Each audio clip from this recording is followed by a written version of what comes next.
vedare tinokuchingamidzai zvekare kune chimwe chirongwa pano paZim, Facebook Secrets and Confessions. Tadzoka zvekare nemamwe mamessages. Regedzai tibva tapinda mumamessages edu atadzoka takakubatirai.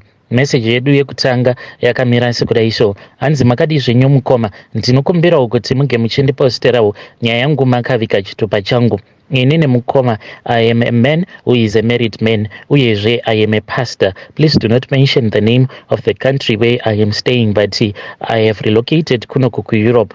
And ndine sangano iro randinotungamirira. Saka what started happening mukoma zvinhu izvi ndakatanga kuzviona mushure mekunge ndaendeswa kuBotswana, because ndakabviswa kuZim ndokubva ndazoendeswa kuBotswana. From there on ndikazonzi ndinge ndichizoya kunoku kwandiri. Saka when I was in Botswana mukoma, ndakabva ndazotanga kubatwa neruchiva nekuda kwekuti kune vamwe vasikana avo vainge vava kuuya kuchechi. Saka vasikana ava mapfekero avo avainge vachiita, it was just too much. Vaiwanzo kufarira kupfeka hembe dziya dzainge dzichivabata ava apa vasikana ava vainge vakaumbwa sei. Saka vasikana ava ndakabva ndazotanga kuvachiva panguva iyo yekuti ndainge ndava neumwe uyo wandainge ndava kudanana naye tisati tatombowana mukana wekuti tinge tichizorara tose. Ndo pandakabva ndazoshiftwa ndichibviswa ikoko ndokubva ndazouya kunoku nemhuri yangu. Saka ndakabva ndatoti Mwari makanaka. So zvakazoitika manje ndezvekuti pane vasikana vaya pane umwe wacho uyo akazouyawo kunoku, ende kutouya kwaakaita kuno akabva ati iye ainge akatotevera inini achiti iye anondida. Saka from the day that she landed, inini ndakatoita plan dzekuti ndinge ndichienda kunomupika up. Ndokubva ndanomupika up and I went with her uko kwacho kwaanogara. Ndikabva ndatombonogarako naye kwemwedzi wose. Apa mukadzi ndainge ndichingomunyepera kuti we were on this voluntary trip where we were going around preaching, and mudzimai wangu nanhasi uno haaatombozvizivi kuti at that time ndainge ndichitogara neuya musikana wekuBotswana. Saka ndingatoti kunoku manje ndatova nevakadzi vaviri, because uyo now she is pregnant for me. Kubva zvandakatanga kurara naye musikana uyu, zvandakazotanga kuita ndezvekuti I stopped reading the Bible, because ndaiti pose pandinoverenga kana kuti pose pandinonamata ndaibva ndatanga kuzvibvunza mibvunzo yakawanda, uye zvekare I would start to judge myself and ndichitozviudza kuti all of these things that I am doing, they are evil. I need to repent. I need to tell my wife kuti this is what I am doing. Saka to make sure that voice that was always accusing me, the voice that I used to call the voice of the devil, for it to stop accusing me, ndakabva ndazviudza kuti okay, it is fine, since this voice ndaiwanzokurinzwa pose apo pandinenge ndapedza kunamata kana kuti paya pandinenge ndabata Bible ndichida kuita maresearches angu, uye zvekare preparing for a Sunday sermon. Ndakabva ndaona kuti zvanga zvainge zvitori nani kuti ndiregedze kuverenga Bible zvekare nekuregedza kunamata. Saka I have since stopped praying and reading the Bible. Saka I usually go for my topics aya ekuti vanhu ndo avanenge vachida kunzwa, and most of the people they want to be prosperous in life. Saka I just go and I just quote some of the verses, and from there on ndobva ndangotanga kungoparidza, but ndinenge ndava kutongoita sort of like a motivational speaker. And now I feel that my heart is heavy, and the burden that has been placed on me, the burden is just too much. Uye I can feel that I am now a prisoner of the devil. So I need your listeners to pray for me. Please remember me when you pray. When you say your prayers, please remember me. Hey, vedare ndo message iyo yandakatumidzirwa ichibva kuna vamufundisi avo. Please ngatitaurei navo mucomment section. Hanzi handichaverengi bhaibheri, ndinongotsvaka matopic aya anofarirwa nevanhu, zvavanoda kunzwa ndo zvandinovaparadzira izvozvo. Hey, zvakangoma hazvo veduwe. Please ngatitaurei navo vamufundisi ava mucomment section. Just imagine kuti mufundisi wako has stopped praying and has stopped reading the Bible. Zvakangoma hazvo veduwe. Regedzai tibva taenda panyedu inotevera. Nyedu inotevera yakamira sekudai so.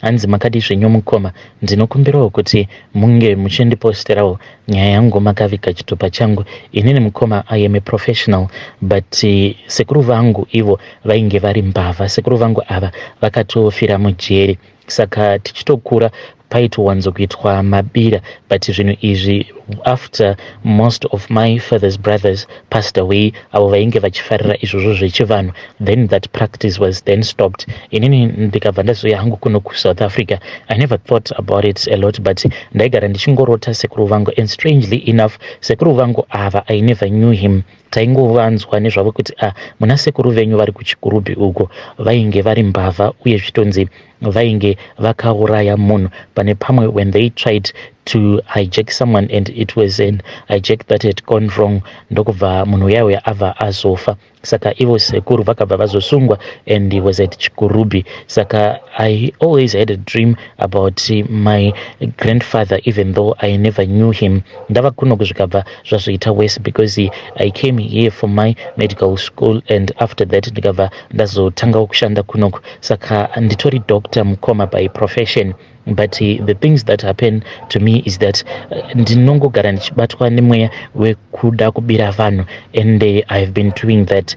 Kuti nditi why ndichita zvinhu zvakadaro, I don't know, maybe it is the spirit of my grandfather since ndichingogara ndichivarota. Saka ndatoya pano asking for something that I never thought I will ever ask or imagine in my life. Ndikukumbirawo kuziva kuti zvinhu izvi zvandinogara ndichirota ndichingorota sekuru vangu ava vainge vachinzi vainge vaine shavi rekumbavha vachibikirwa madoro, shavi racho iroro richipembedzwa. Neniwo ndo zvinofanira here kuti zvinge zvichizoitwa pandiri. So far I have not told anyone. Zvinhu zvokuti ndinengogara ndichimbofunga nezvazvo, ndikarota wopedza ndinenge ndarota. Most of the times ndinokwanisa kutongorota like kubasa ikoko ndichitongorota ndichitongotora kana handbag remunhu and someone that will be admitted at our hospital, ndobva ndatobira murwere uya ndotomubira kana handbag rake kana kutongosecha muhandbag memya, ndobva ndatoba mari mukoma. Ndinokwanisa kungoba something that is just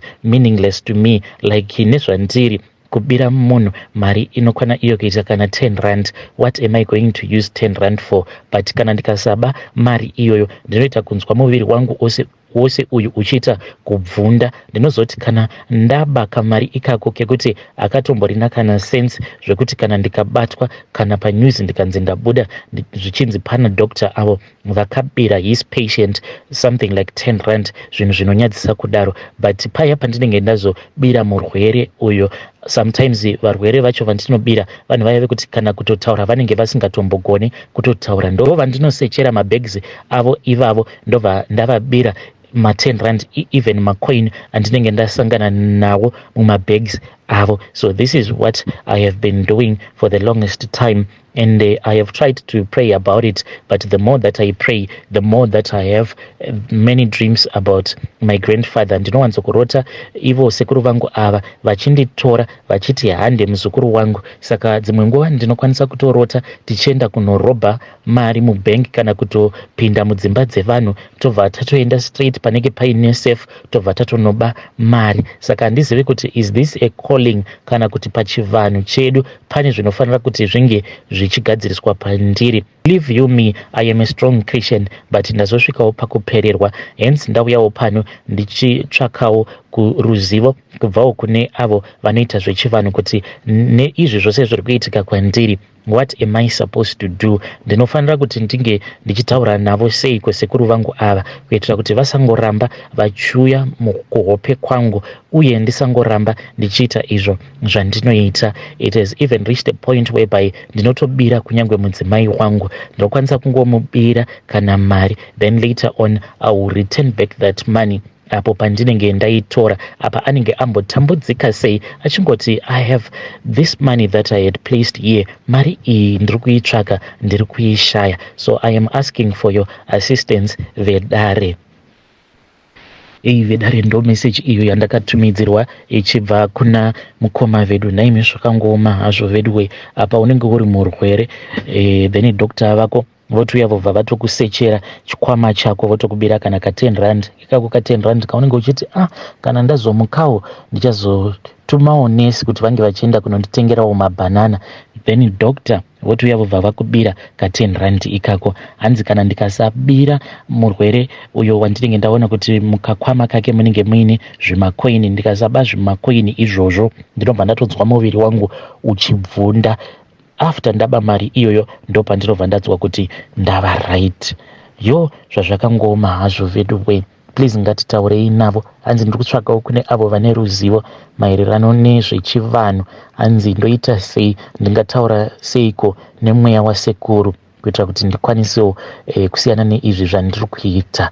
Hey, strange things do happen in this world. Regai tibva taenda panyaya yedu inotevera. Mwedu inotevera yakamira sekudai. Hanzi makadi zvenyumukoma, ndinokumbirawo kuti munge muchindiposterawo nyaya yangu makaviga chitupa changu makamboti paya vanhu vane ma-spiritual encounters vange vachiuya nema-spiritual encounters avo. Iniwo yangu spiritual encounter yakamira sekudai. So ndinorangarira apo pakashaika amai vangu. Saka mama vangu ava pavakashaika, this was after baba vatora umwe mukadzi wechinumber 2. Saka baba vakati vatora umwe mukadzi wechinumber 2, things were really tough because that time pane imwe nguva yekutoti mama vakatombodzingiwa mubedroom mavo, then baba vakabva vazotanga kugara naamai inini vachitogara naamai inini mubedroom. Saka mama vainge vava kungorara zvavo mudining. Dzimwe nguva taitomuka pakati peusiku tichingonzwa mama vedu vachichema. Saka mama ndizive kuti vakazoita zvekuroyewa here naivo amai inini kana kuti stress ndo yakazovauraya, because mama vangu vakazotanga kuzvimba kumeso, vachizvimba makumbo nemaoko. Then ivo mama pavakazoendeswa kuchipatara vakazonzi vainge vaine maproblems emakidneys, ekuti vainge vachinzi vaifanira kuti vange vachidreniwa mvura yainge yazara mumuviri mavo. Pavakazofa amai vangu, makidneys avo ainge ava kusatomboshanda. Saka we do not know kuti ivo amai vakaroyewa here kana kuti vakatongofawo rufu rwaMwari. Saka mama vakati vashaika mukomanashi, so pakabva patomboitika hondo because hama dzaamai dzainge dzichiramba kuti mutumbi waamai unge uchiunzwa pamba, vachiti nezvose izvo zvainge zvaitwa nababa vainge vasingadi kuuya kuzochemera ivo amai pamba pedu. Saka zvakazoitika nezvekuti panguva yacho iyoyo amai vangu vachiri kumushwari, then amai nini vakazotombotanga kupenga. Amai nini vakapenga mukoma zvekuti vakatomboputsa vabaya baba nebanga, because parufu ipapo tichiri takamirira mutumbi waamai kuti unge uchizonotorwa, amai nini vakangomhanya vakabata banga. Lucky enough vakabva vazoonekwa, ndokubva vazobatwa vakabva vazoendeswa kuhama dzavo, ende vakati vachipenga kudaro ndo pakazouya hama dzaamai. Saka kofini raamai rakazoti raunzwa ndokubva razoiswa mudining. Vanhu paya tichitochema, usiku hwakazoti hwasvika, then kunze kwakazoti kwavira mukoma, vanhu vainge vachitoimba paya tigere mudining. Ndo pandikabva ndazotanga kunzwa imwe smell, because amai vangu munhu uya wekuti vaifarira kudya chikafu chinenge chiine maspices. Saka ndakatanga kunzwa the smell of my favorite spices ainge achifarirwa naamai vangu. Ndikabva ndatokwenya vamwe amai nini, my mom's young sister, ndikabva ndavaudza kuti ndainge ndichinzwa kunhuhwirwa nemaspices, but ivo vakabva vati hapana kana chavainge vachimbonzwa, maybe it was just my imagination. Ndakabva ndazobatwa nehope. Pandakabatwa nehope mukoma, ndakabva ndazoona nyoka yainge ichipinda mukofini umo matainge takaradzika amai. Ndakabva ndamuka mukoma ndichiscreama ndichitakuridza mhere. Saka pandakazobvunzwa manje nevatainge tiinavo mudining kuti ko why is it ndainge ndascreama, ndo pandakabva ndazoona amai vangu. Amai vainge vakatomira pedosa neni, vakabva vati ndaisafanira kuti ndinge ndichitaura because vainge vatotanga kutorwa hondo dzavo. Akati ndaridza mhere kudaro, avo vandainge ndiinavo mudining muya vakabva vazondibvunza kuti ko chii chainge chakonzeresa kuti ndinge ndichiridza mhere. Then ndokubva ndazoona chipoko chamama. Chipoko chamama chiya chikabva chazouya pandainge ndiri, chikabva chazondiudza kuti handaifanira kuti ndinge ndichiudza hama dzavo kuti ndainge ndaona nyoka ichipinda mukofini mavo, uye zvekare ndainge ndaona chipoko chavo. Vakabva vangonditi nyarara mwanangu, usataura wazvinzwa. Ndokubva ndanyarara paya, handina kana chandakambotaura. Ndakangoudzawo veukama kuti ndainge ndangorota hope dzaityisa ndichifamba kumakuva, zvikabva zvatongofarana zvakadaro. So after my mom's burial, then hama dzaamai pane vamwe vakazongotanga kungofa, ende ndaiti kana ndikangorota amai vachifamba nehama yavo, then pasina kana nguva ndaibva ndatonzwa zvitonzi mnenge uya ava kutorwara. Even pakazorwara amai nini, my mom's youngest sister, ndakatovarota vakatomira neni tainge tiri pabus stop vachichema. Ndichivabvunza kuti ko muri kuchemei nhai amainini? Amainini pavainge vachichema ndichivati ndiudzei, ndainge ndisina kuona kuti muromo wavo wainge wakaita zvekusonwa. Ndopavakabva vazonditarisa ndikabva ndaona kuti havaizogona kutaura neni nekuti muromo wavo wainge wakaita zvekusonewa. Mukoma ndikavhunduka. Saka bhazi rere parakamira mama vangu vachiudza amainini kuti vange vachipinda mubhazi, then amainini vakabva vati handingapindi zvemubhazi sisi, handidi kuti ndinge ndichizofamba ndiri standing. Mai vangu vakazoti vava kuda kudhiraivha bhazi riya. Ndopandakabva ndazoona kuti pane umwe murume akazongosvika achimhanya ndokubva azomisa bhazi. Amai ndokubva vazomisa bhazi riya, akabva azoti pane umwe munhu ari kufanira kuti ange achiburuka mhani mubhazi umu. So munhu uyoyo akazoburuka mubhazi mukoma, ndini ndakazoburuka mubhazi imomo, zvekutoti ndakatovhunduka kuti ko chii chiri kumboitika apa, kuti inini ndakamira pano but ndiri kuburuka zvekare mubhazi. Ndo pandakabva ndazomuka. Pandakamuka mukoma, makumbo angu awa ainge achiita kufriza, akaita kubatwa nechando. Saka ndo spiritual encounter wo iyo yandakasangana nayo. Kubva ipapo pakazoshayika amainini. Handina kana kuzombogara ndakarota amai vangu zvekare. Ndizivewo kana kuinewo vanogona kududzira hope, but amainini vangu ava vakasoshayika kudhara. Ende ava amainini avo vakazoya vakatanga kugara nababa, mukadzi wababa wechinumber 2. Nanhasi uno amainini ava vatori nedzimwe nguva dzekuti vanenge vachiita sekunge munhu anenge achirohwa, zvekuti kana paya kana tikadzokera kumusha kumba handitombodi kuenda, because neizvo zvinoitwa naamainini zvinotyisa. Vanogara vachingovhunduka vachiita sekunge panenge paine umwe munhu anenge achivarova. Hei vedare, ndo meseji iyo yandakatumidzirwa ichibva kuna vahanzvadzi vedu. Zvakangoma hazvo vedu we, hanzi ndo spiritual encounter iyo yandakasangana nayo pakafa amai. Yo, kokuzorota amai vachiuya kuzotora hama dzavo, uyo wavanenge vatora vaenda naye anobva azofa. Kune avo vanogona kududzira hope, hanzi ndinokumbirawo kuti munge muchindidudzirirawo hope dzangu. Ko zvinoreveiko hope idzo dzandakarota? Ndichirota ndakamira pabus stop, amai vangu ndo vaidhiraivha bhazi racho iroro. Then ini ndikabva ndazoburuka mubhazi muya, mushure mekunge amainini vashayikirwa nzvimbo, ivo ndokubva vazokwira mubhazi muya. Yo, harisi bhazi rerufu iroro? Ngatitaurei navo vanzvadzi vedu ava mucomment section.